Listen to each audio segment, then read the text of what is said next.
Hello दोस्तों, आपके इस चैनल पर अब जीके जीएस के भी सब्जेक्ट पढ़ाए जाएंगे। तो उसमें से ही मैं पॉलिटी ये सब्जेक्ट लेकर आज आपके सामने आया हूँ, जिसमें से आज हम लोग फर्स्ट चैप्टर करने वाले हैं और सबसे इम्पॉर्टेंट चैप्टर जो लगभग हर गवर्नमेंट एग्जाम में पूछा जाता है और यहाँ से हर अच्छा खासा वेटेज होता है इस चैप्टर का। चैप्टर का नाम है प्रेसिडेंट, राष्ट्रपति।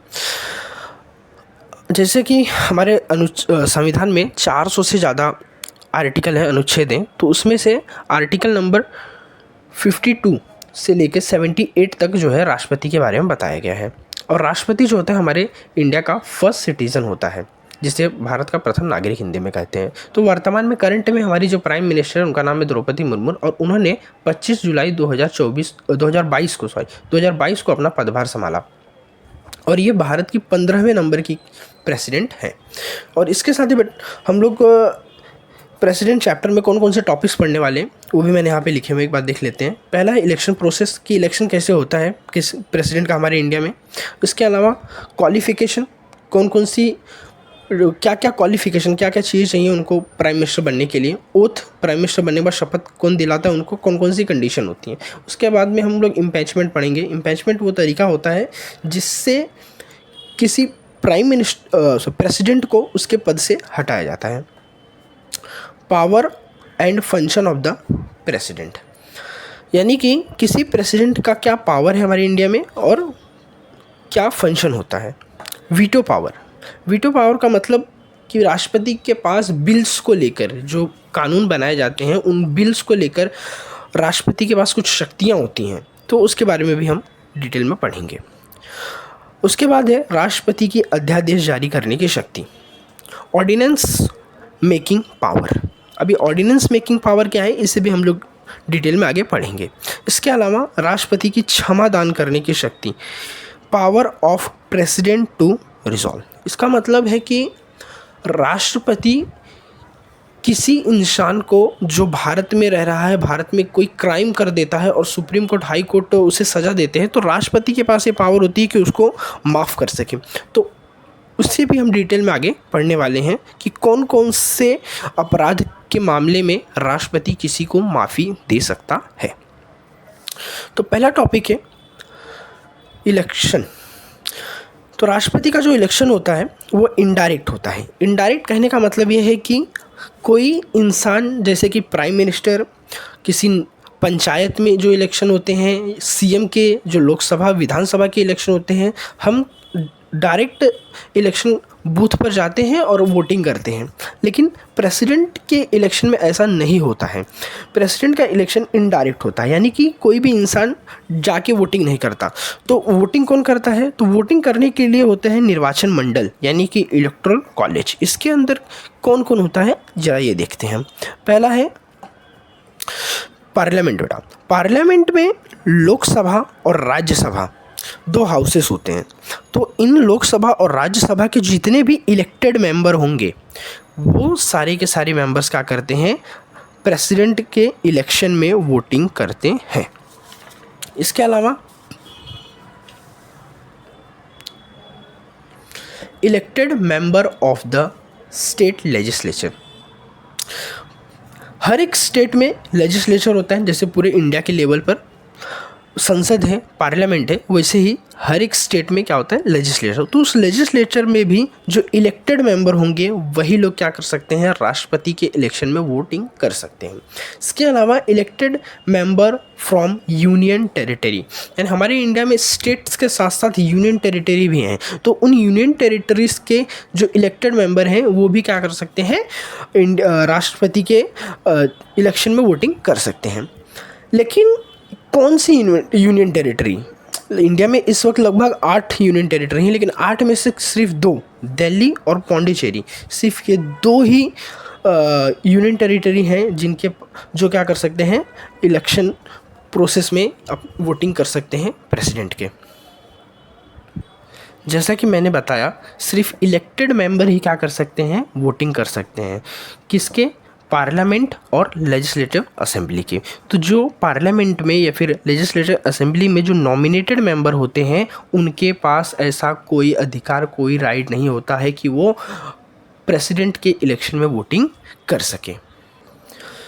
यहाँ पे मैंने नोट लिखा हुआ है, इसको ज़रा ध्यान देंगे आप लोग। क्या बोला है? All distribute related to the president election are investigated and deducted by the Supreme Court and its decision is final। यानी कि प्रेसिडेंट के इलेक्शन में कुछ क्राइम हो जाए, इलेक्शन के टाइम पर कुछ इनलीगल वर्क हो जाए, तो ऐसे वर्क की जांच करने का काम सुप्रीम कोर्ट का है, और सुप्रीम कोर्ट का डिसीजन ही क्या होता है इस मामले में? फाइनल होता है। यानी कि प्रेसिडेंट के इलेक्शन में जो भी प्रॉब्लम्स क्रिएट होंगे, उन प्रॉब्लम्स की वजह से अगर इलेक्शन प्रोसेस रुक जाता है, या फिर ऐसा माना जाता है कि इलेक्शन प्रोसेस में चीटिंग हुई है, तो उसकी जांच करने का जो राइट है हमारे इंडिया में, वो सुप्रीम कोर्ट के पास है, और उसका डिसीजन ही इस मामले में फाइनल होता है।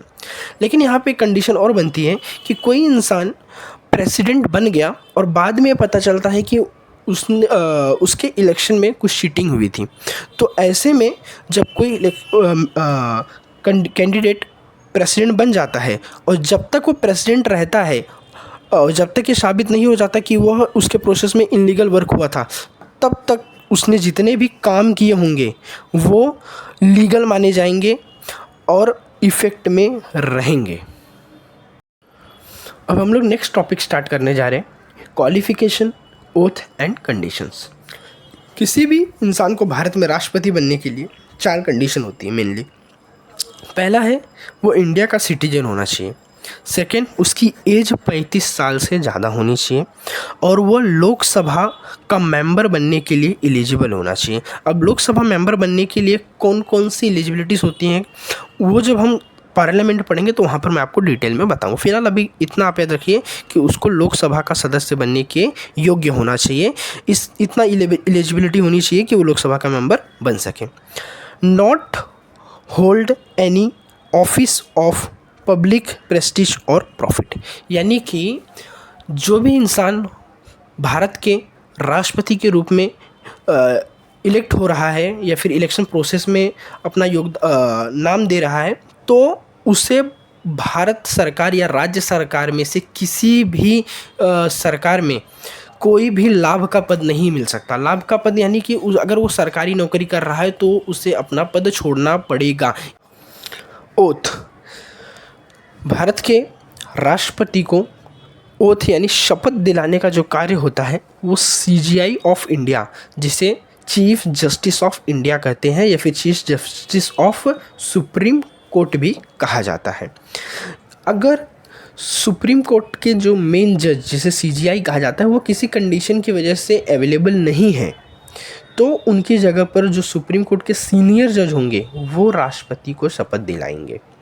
अब राष्ट्रपति शपथ लेते समय क्या बोलते हैं उसे मैंने यहाँ पे लिखा हुआ है, तो फिलहाल यहाँ से तो क्वेश्चन नहीं आता कि वो क्या बोलते हैं, फिर भी मैंने आपके नॉलेज के लिए यहाँ पे लिख दिया हुआ है।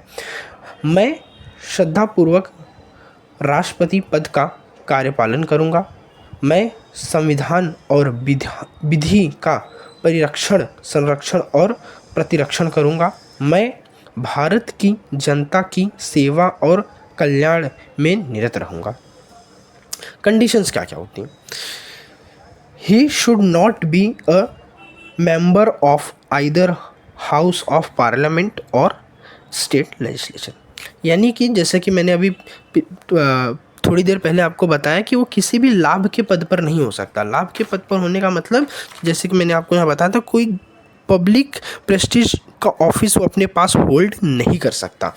ठीक है, तो उसे गवर्नमेंट से कोई सैलरी नहीं मिलनी चाहिए। इस बात का गवर्नमेंट ध्यान रखती है कि वो किसी लाभ के पद पे ना हो। लाभ के पद में जैसे फिर से एक बार क्लियर कर देता हूँ मैं कि किस गवर्नमेंट से उसे किसी भी रूप में कोई भी पैसा, पेंशन नहीं मिलना चाहिए।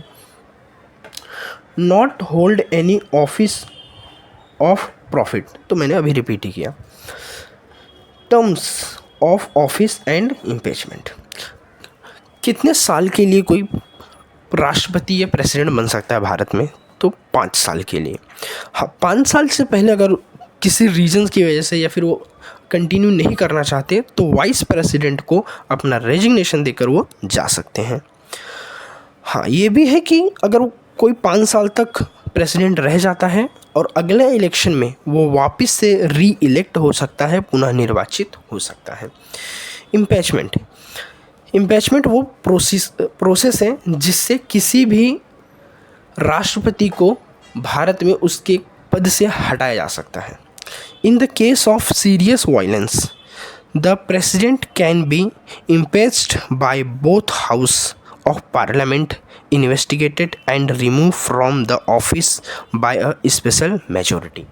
इसका मतलब ये है कि राष्ट्रपति कुछ ऐसा कार्य कर देते हैं जो उन्हें राष्ट्रपति के पद पर रहते हुए नहीं करना चाहिए था। तो लोकसभा और राज्यसभा यानी कि संसद के दोनों हाउसेस जो हैं इसकी जांच करेंगे और बाद में राष्ट्रपति को अपना पद छोड़ना पड़ेगा अगर जांच में यह पाया जाता है कि वो दोषी हैं। Thank you.